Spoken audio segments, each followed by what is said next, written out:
तो बेटे बात एक समझ लो, तपना तो पड़ेगा, तपना तो पड़ेगा।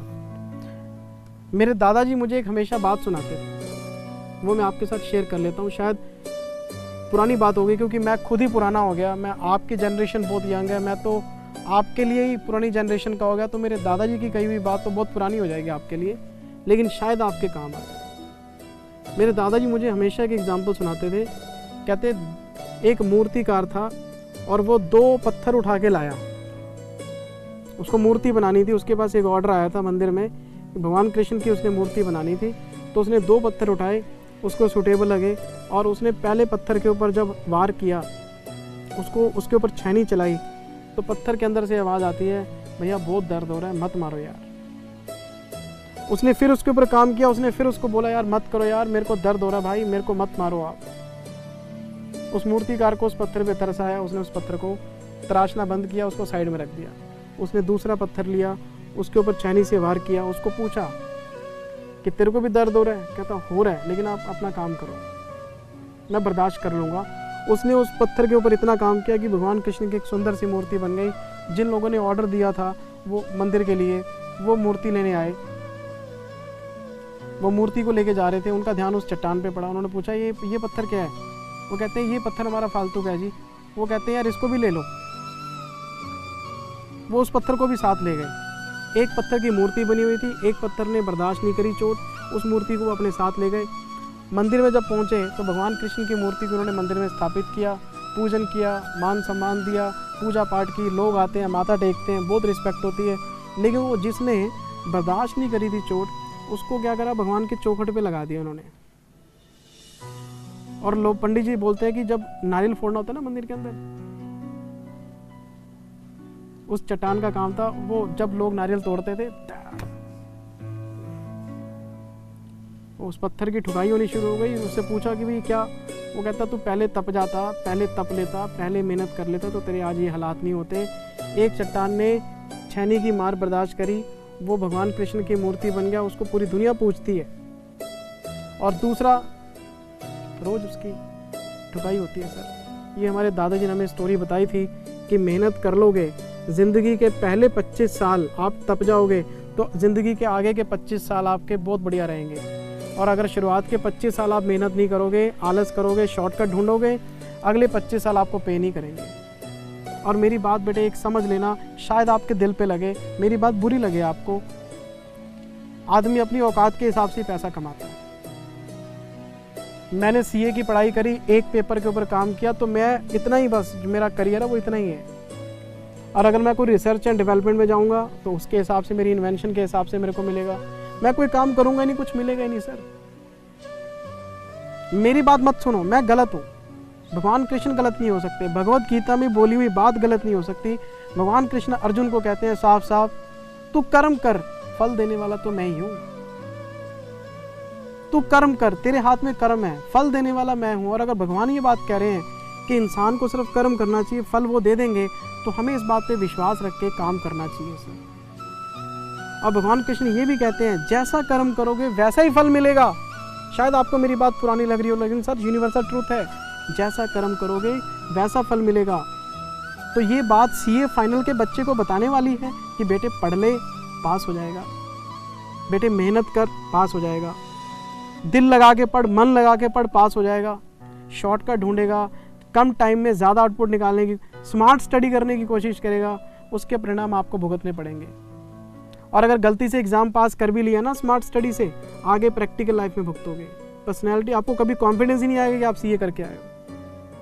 मैंने देखे हैं बहुत सारे बच्चे 15 क्वेश्चन तैयार किए, 5 पेपर में पढ़े, पास हो गए। उसके बाद जितनी आसानी से आप सीए बनोगे उतना कॉन्फिडेंस लैक होगा आपका आगे जाके। तपना तो पड़ेगा सर।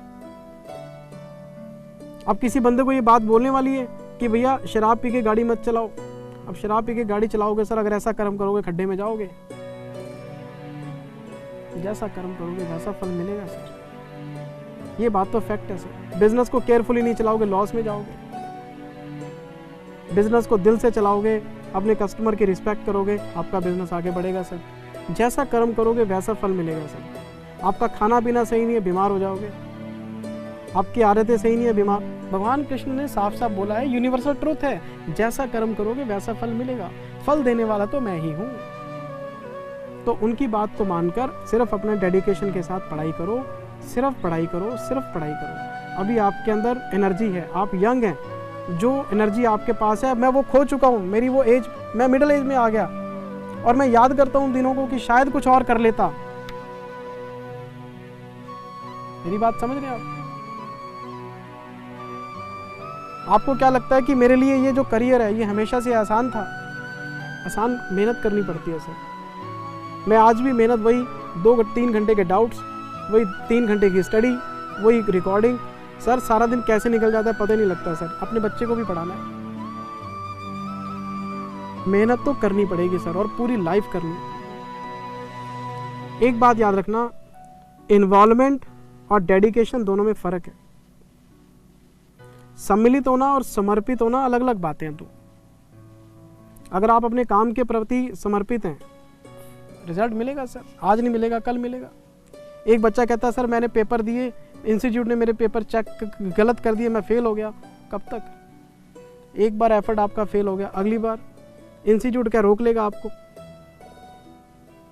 आपकी नॉलेज को सर्टिफिकेट की जरूरत नहीं है। वो सर्टिफिकेट सिर्फ दुनिया को दिखाने के लिए कि देखो मैं सीए बन गया। नॉलेज तो आपके पास है, इंटेलेक्चुअलिटी तो आपके पास है। क्लाइंट को सर्विस तो आपने देनी है, नॉलेज से देनी है, सर्टिफिकेट से नहीं देनी। सर्टिफिकेट एक मार्किंग है कि आपने हाँ एग्ज़ाम पास किया है। टेंशन मत लो। अगर कभी कभार ज़िंदगी में कोई फेलियर का सामना करना पड़ता है, उससे सबक लो, सीखो उससे। आप डिप्रेशन में मत जाओ, चलता है। सचिन भी 0 पे आउट होता है यार। विराट कोहली ने कितनी बार फेस अपना मतलब देखा है ज़िंदगी में, लेकिन वो दोबारा से फिर वापसी करता है धुआंधार तरीके से। बहुत बार जितने भी आप लेजेंड्स देखेंगे, ऐसा कोई लेजेंड नहीं है जिसकी ज़िंदगी में कभी उसने डिप्रेशन फील ना किया हो। डिप्रेस होता है आदमी, लेकिन फिर फाइट करके खड़ा हो जाता है आदमी। तो आपको अपने ऊपर विश्वास रखना है, अपने काम के ऊपर विश्वास। शॉर्टकट मत ढूंढो प्लीज़ कि सर आप करा दो, सर मेरे पास तो टाइम नहीं है। मैं स्वामी विवेकानंद जी की किताब देख रहा था। आप कहेंगे सर आपका भाषण लंबा हो गया। मैं तो बोलता ही नहीं सर। आपके पास 400 घंटे की रिकॉर्डिंग है, कभी मोटिवेट किया आपको? मैं मोटिवेशन के खिलाफ हूँ। क्या मोटिवेशन? आपको सेल्फ मोटिवेटेड रहना चाहिए, कॉन्फिडेंस के साथ। अपने पेरेंट्स को देखो, आप अपने भाई बहनों को देखो, अपने रिलेटिव्स को देखो जो आपसे उम्मीदें लगा के बैठे हैं। आपको करना है कुछ, मार दो जान। मेरी बात समझ रहे हो आप? तो मैं तो सर भाषण देता ही नहीं, मेरी आदत ही नहीं है। मैं स्वामी विवेकानंद जी की किताब देख रहा था। विवेकानंद जी कहते हैं जो आदमी ये कहता है मैं व्यस्त हूँ, वो व्यस्त नहीं है, वो अस्त व्यस्त है। उसका सिस्टम मैनेज्ड नहीं है। अगर आप अपनी चीज़ों को मैनेज करके रखोगे, आप अस्त व्यस्त कैसे हो सकते हो? सीए में बहुत ज़्यादा इंटेलिजेंट बच्चे नहीं चाहिए, रेगुलर स्टडी करने वाले बच्चे चाहिए। अगर आप रेगुलरली 3-3, 4-4 घंटे की पढ़ाई करते आए हैं, आपको टेंशन नहीं होगी। लेकिन अगर आप सारा काम आखिरी के 2 महीने में निकालने की कोशिश करेंगे, सर मेरा ऑफिस था, मैं ऑफिस के साथ नहीं कर पाया, यही तो संघर्ष है आपका। मैंने भी देखा है ये संघर्ष, जब 10 घंटे का ऑडिट करने के बाद पढ़ाई करनी पड़ती थी। समर्पण, डेडिकेशन।